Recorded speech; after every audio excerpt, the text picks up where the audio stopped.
This is a triple shot espresso. Not how I was planning to welcome the new year. I'm hoping it is intense, 2 kicks up the backside plus a clip round the ear. That's what I need. I didn't think I'd welcome the new year with a caffeine hit. I didn't reach for a coffee this morning because everything's okay. A few days ago, I had a farm full of ideas. Right now, it's a farm that's leaking problems. It's not as if I can dive straight in with my hoe and watering can. I've got last night's rubbish to empty first. Once that's sorted, well, where do I even start? With the obvious, clearing more rubbish. It's not difficult, it's just in the way. A few swings of the axe, sweeps of the scythe, smashing some rocks. I'm making space. It doesn't take long and space brings a bit of clarity. Exactly the kind of shape I want the farm in. Next comes the hoe, starting down here. Nothing major, just getting it ready. That wasn't as bad as I was anticipating. I'd forgotten how useful these tools were. One section quickly becomes two becomes most of the farm, because if I'm doing it, I might as well do it properly. Plus, the coffee helps. I'm moving quicker, thinking quicker, not stopping. So when I'm heading to Pierre's, I already know what I need. Seeds, lots of them. I'm back before I know it. I don't think about it, I just plant. Rows, lines, filling this space I'd only just cleared. It's starting to look like a farm. It's starting to look right. It takes the rest of the day, a bit of the night, and the next morning, but by the time I'm done, everything's in the ground. And for a moment, it feels like I've caught up.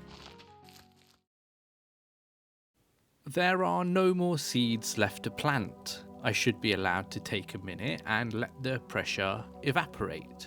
And it does. For a minute, they're just seeds. They're just a day or two old, but the farm feels like it's moving again, and spring's underway. It's the chance my brain needs to wander, to just flick through screens and absorb, or give it another mess to latch onto. And I find myself looking at bundles. I don't want to say I've ignored the community centre, I've just not had the chance to look at it properly for a while, and that's different, apparently. I start rifling through storage, seeing what makes this symbol pulse. Yeah, that took me a while to learn too, and that's the dangerous thing about storage in Stardew. Well, dangerous for me, because amongst everything you've tucked away, everything you've rationalised as, this isn't hoarding, it's sensible, you get the impression the answer might already be there. A couple of the bundles are closer than I thought, some are not. And then there's the vault. Now this is something I've consciously ignored, mostly because dump a load of cash for a mystery prize hasn't ever felt affordable. Not until now. That's not to say the pot is endless, or responsibility gets discarded, but there's enough to start acting like I know what I'm doing. I'm wincing before I click the first tab. It stings as much as expected. The second less so, then the third. And once you've done 3, the 4th looks less like a choice and more like something that needs tidying up. I do run into a bit of a problem. I didn't pop into the community centre with the idea of handing over piles of cash. I didn't expect this to turn into an expensive little impulse. So, the bank balance limits my generosity. I stop, only because I have to. And even my steps back to the farm feel incomplete. I go back to work, let the farm do what the farm does best. Sell a few things, move a few numbers around. It only takes a few days, and then I'm back. The final payment goes in, and just like that, the bus is getting repaired.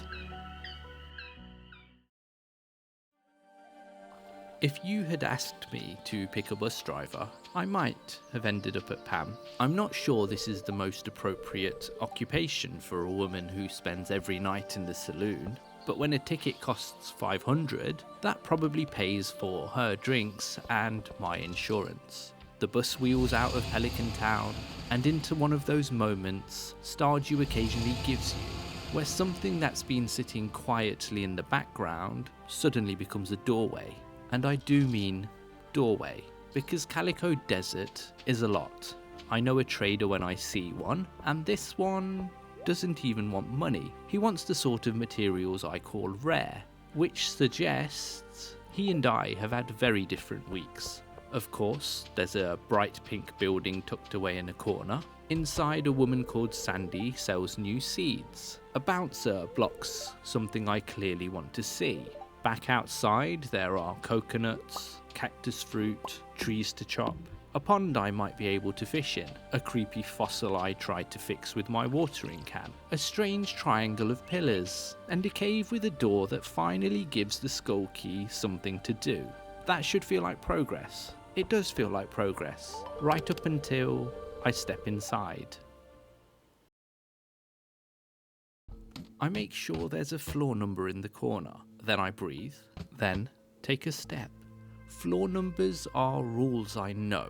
Rules mean structure, and structure gives me more of a chance. There are rocks, ores, flying things that are probably less pleased to see me than I am to see them. So, on the surface, it's a mine, just not one that I know. It's 3 in the afternoon, my first step is answered by a flying serpent. I was going to ask, is this where I'll find Iridium? But I'm in a scrap instead. It takes an age to kill, I'm not messing around, and I haven't forgotten how to fight, but this thing is way tougher than I'm used to, so I take my time.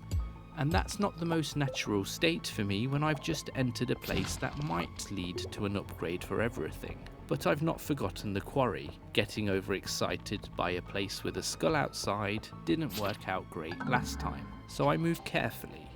There's gold, iron, minerals, bugs I can't seem to damage. Then another serpent comes along and smacks me hard enough to make the message clear. This isn't the Pelican Town mines with a fresh lick of paint. It takes a couple of hours to reach the second floor, a giant slime, a serpent, gold and iron, no iridium. Third floor, more iron. Fourth floor, mummies, gold, still no iridium. When I get to the 5th floor and don't hear that familiar little elevator ding, it feels like an embarrassing stumble off the pedestal of progress. No shortcuts, no small gesture of encouragement, no loot worth mentioning either. Just a feeling that keeps growing. This place expects a lot more than I've brought with me. It's past 8 when I reach the 6th floor. There are minerals, more iron, secret notes, and a fire-breathing dinosaur I leave to enjoy an evening without my company. And then, finally, at 9:30, Iridium. 2 ores, 6.5 hours, 6 floors for 2 ores. I can't even make a single bar, not even half. And that's the part that lands harder than any serpent. The part that cuts deep. Not this place is dangerous. Not I might die in here. Just how can I be 1 year into Stardew and still this far away from useful?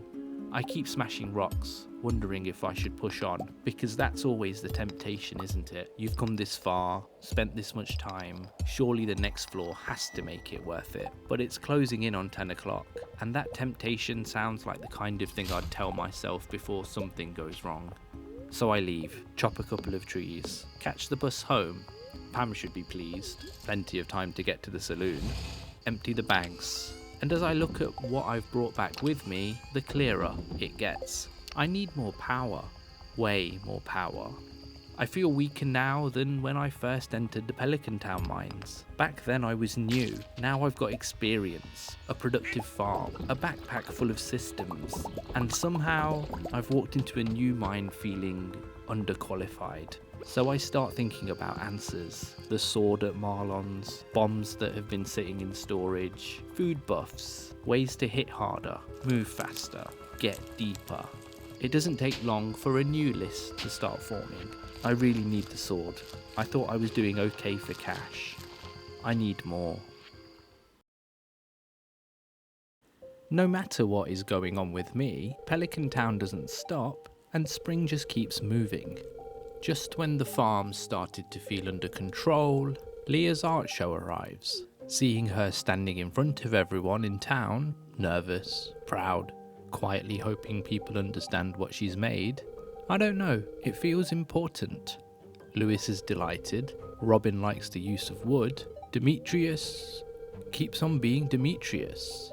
And Leah thanks her special friend for giving her the courage to do it, which is lovely. Complicated, but lovely. Because the next day when she's trying to reach some fruit in the forest, I give her a lift. And she tells me I'll always be there to catch her, which is the kind of line that should probably lead to a decision. I do what I do best. Carry on. Focus on the easier things, like fish. Once I'd read about the legend, rainy spring days, a submerged log, and a mountain lake, I knew I was going to have a go. Day 4 was my first chance. I turn up prepared, bobber, bait, chowder.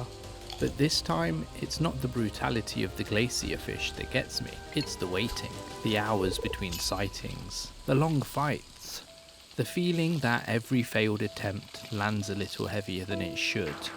By the time I crawl back home with another full backpack and not enough time to clear it out, it feels familiar. Not the failing, staying out too long, trying to force something to happen. And then there's Emily, who sends an invite to clothing therapy. I mean, that's the kind of invite that should come with a warning. By the time I get to Lewis's house, half the town are taking turns behind a curtain trying to discover themselves. Shane goes full metalhead, Robin appears in a dress with her hair down, Lewis comes out looking like he's auditioning for a travelling circus, Abigail naturally chooses armour, and Clint goes in nervous and comes out short sleeves, short shorts, and a beret. Emily calls it cute, which does not land how she means it to, and when she starts talking to me after everyone's gone, that doesn't land well with Clint either. Honestly, after the week I've had, it's nice seeing someone else have the complicated moment. Then, on the morning the bus gets repaired, Gunther turned up at the farm with an old rusty key, which should feel like a bigger moment than it does, especially when he leaves without telling me what the key is for. But I've got a bus on my mind. I barely give it any thought. The next day the rain gave me another chance at the legend. This time chowder got upgraded to escargot, fast food to fine dining. The first attempt is horrible, the second isn't much better, the third, he folds, and it's over in time for lunch. No dramatic final stand, no epic struggle, just a rare moment Stardew decided to let me win. So I head to Willie's, then home, and I put the legend on display, which might be a tiny bit smug, but I think I've earned it. The next morning, I harvest 180 something coffee beans, and that's when it hits me. There are no free kegs. They're all busy doing what made the farm feel stable in the first place. So now there's the sword, Iridium I can barely get my hands on, a rusty key I forgot about as soon as I got it, another set of kegs to manufacture, and a town that keeps handing me reasons to go somewhere, catch something, buy something, or figure something out. I've got 1 year's worth of experience, and a mountain of problems.